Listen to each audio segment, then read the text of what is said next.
नमस्कार, आदाब। मैं हूं आपके साथ अलीशा हैदर नकवी और आप सभी का अभिवादन है डीएनपी इंडिया पर। और मेरे साथ मौजूद है मेरे साथी प्रकाश।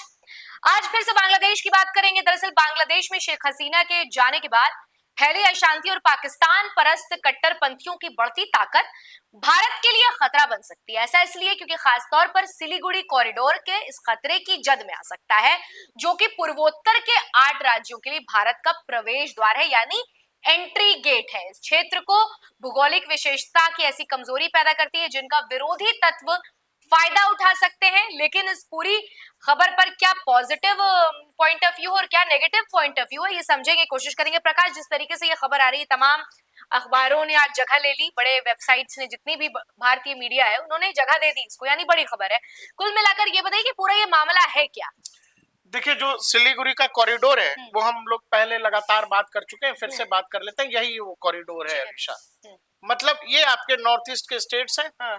इन राज्यों को इस यही वाला जो गलियारा है यही जोड़ता है। ये 20 किलोमीटर का पैच है।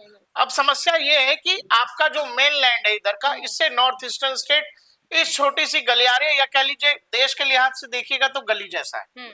20 किलोमीटर का पूरा एरिया है, और ये रहा, ये पूरा बांग्लादेश है। ये ठीक है, ये बांग्लादेश का बॉर्डर है। यहाँ वेस्ट बंगाल है, ऊपर असम। ये कहानी दरअसल ये है कि अब इस इलाके की, ये वाला जो इलाका है, ये जो इलाका है ना, इस इलाके की डेमोग्राफी बदली जा रही है। इस इलाके की डेमोग्राफी बदली जा रही है। अब डेमोग्राफी चेंज होने पर क्या है कि ये इलाका पारंपरिक रूप से तो खतरनाक नहीं है। मतलब चूंकि इंडियन आर्मी को आप देखोगे, इंडियन आर्म्ड फोर्सेस को देखोगे, तो उनके लिहाज से चैलेंज नहीं है।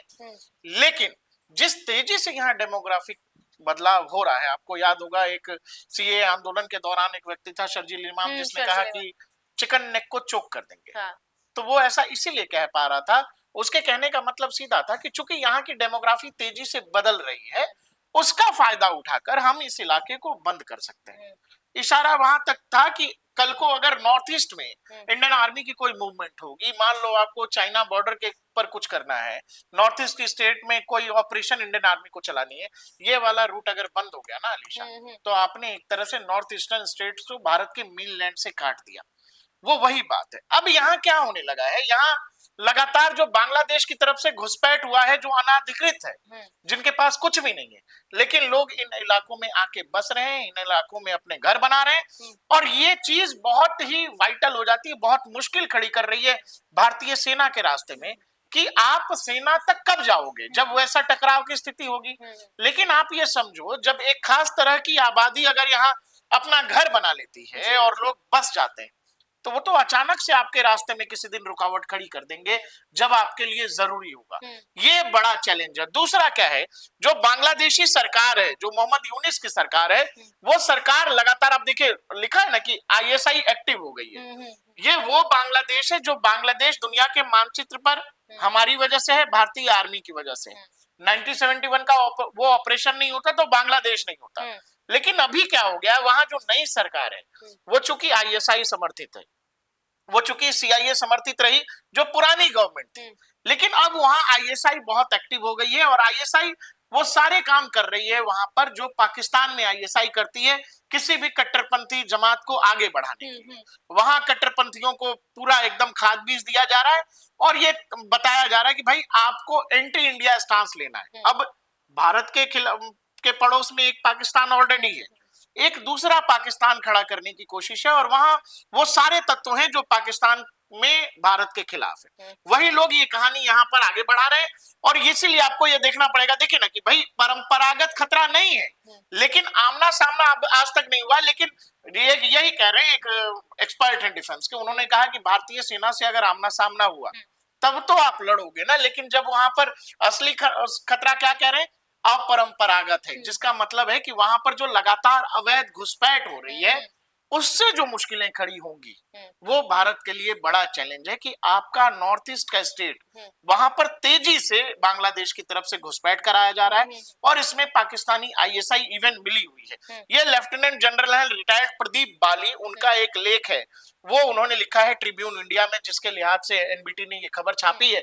और उसमें उनको कहना है कि लगातार कट्टरपंथी जो हैं उन इलाकों में लगातार घुसपैठ की घटना को अंजाम दे रहे। इसके अलावा जो जरूरी चीज है वो देखिए, वो ये कि मोहम्मद यूनिस और उनकी सरकार बाकायदा पाकिस्तानी सेना और आईएसआई के लोगों को ये वाला जो इलाका है ना अलीशा, इस इलाके में बाकायदा ले जाकर घुमा भी रहे। तो आपको ये समझना पड़ेगा कि एक तरह से भारत को ब्लैकमेल करने की कोशिश है। अब यहाँ पर बांग्लादेश का रंगपुर डिवीजन है, ये इस इलाके में बाकायदा पाकिस्तानी आईएसआई के अफसर पहुंचे हैं, पाकिस्तानी आर्मी के ऑफिसर पहुंचे हैं। अब आप ये समझो कि यहाँ से चिकन नेक एकदम नजदीक है। बिल्कुल। इस इलाके में अगर बांग्लादेशी आईएसआई आ रही है और पाकिस्तानी आर्म फोर्सेस के लोग आ रहे हैं तो ये भारत के लिए चिंता का विषय।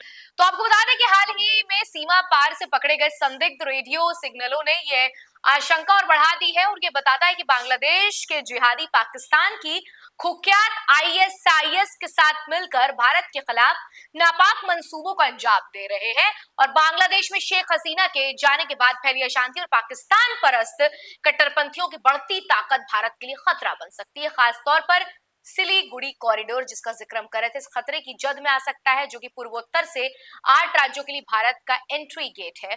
आपको ये भी बता दें कि जिनका विरोधी तत्व जो है वो फायदा उठा सकते हैं। अलीशा, ये नॉर्थ ईस्ट के जितने भी स्टेट्स हैं ये इसी इलाके से जुड़ते हैं, जैसा हमने पहले कहा। इसको लेकर हमेशा से कट्टरवादी संगठन और बहुत सारे हमारे यहाँ के बहुत सारे जो एंटी इंडिया एलिमेंट्स हैं देश के अंदर, उनका ये सपना रहा है कि जब भी भारत को ब्लैकमेल करने का सिचुएशन होगा तो क्या इस वाले इलाके का कुछ किया जा सकता है। और यहाँ जैसा मैंने आपको बोला कि यहाँ डेमोग्राफी बहुत तेजी से बदली जा रही है। डेमोग्राफी, जब एक खास तरह की आबादी वहां आ जाएगी और उनकी संख्या जब अच्छी खासी तादाद में होगी तो आपको पता है कि वहां फिर सेना के बदले कोई और कहानी दूसरी होगी नहीं, क्योंकि वहां जो बीएसएफ भी तैनात है उन इलाकों में, वो पूरा 20 किलोमीटर का पैच है। कुछ भारतीय गांव हैं, कुछ बॉर्डर के इलाके जो बांग्लादेश के, उन इलाकों में बीएसएफ भी बहुत अच्छा महसूस नहीं करती है, क्योंकि एक तरह से वहां हर तरह की अवैध गतिविधि हो रही है।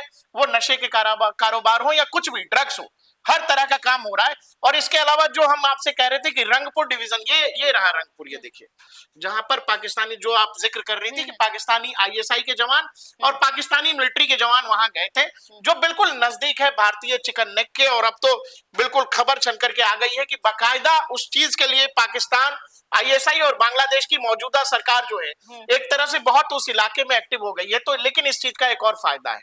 फायदा ये है अलीशा कि अगर अपनी बात से बांग्लादेश नहीं सुधरा और बांग्लादेश ने वही रवैया अपनाए रखा जो पाकिस्तान हमेशा से अपनाता रहा है, तो एक मौका हमारे पास भी है, इंडियन आर्म फोर्सेस के पास भी है कि ये वाले इलाके को हम बड़ा कर लें। जो अभी आपको एक थ्रेट है सिक्योरिटी का कि भाई यहाँ की डेमोग्राफी बदल जाएगी तो कल को कुछ हो सकता है, तो एक ये है कि अगर आप युद्ध की स्थिति में जाते हैं या बांग्लादेश नहीं मानता है तो ये कुछ इलाके जो है भारतीय आर्मी को कब्जा करने में या अपने अंडर में लेने में कुछ घंटों या कुछ मिनटों का समय लगेगा, क्योंकि बांग्लादेश को ये समझना पड़ेगा ना, वो रहा मैप आप बांग्लादेश का देखो, ये रहा बे ऑफ बंगाल, उसके नीचे हिंद महासागर, दूसरी तरफ म्यांमार कोई सपोर्ट दे नहीं सकता है, चारों तरफ से आप भारत से घिरे हुए। और भारत से अगर इस तरह की हरकतें आप भारत सरकार और इंडियन आर्मी के खिलाफ कर रहे हो तो हिसाब तो वो हो सकता है जो मैं बार बार कहता हूँ कि चिकन ने किसी भी दिन एलिफेंट ने या बफेलो ने हो जाएगा। तो ये हमने पूरी तरीके से समझने की कोशिश करी, और सिलीगुड़ी कॉरिडोर का भी जिक्र हुआ जहां पर जो है खतरा अब नहीं है, क्योंकि आमना सामना हुआ तो भारतीय सशस्त्र बल जो है वो मुंहतोड़ जवाब देने की क्षमता रखते हैं, जैसे कि प्रकाश बता रहे थे।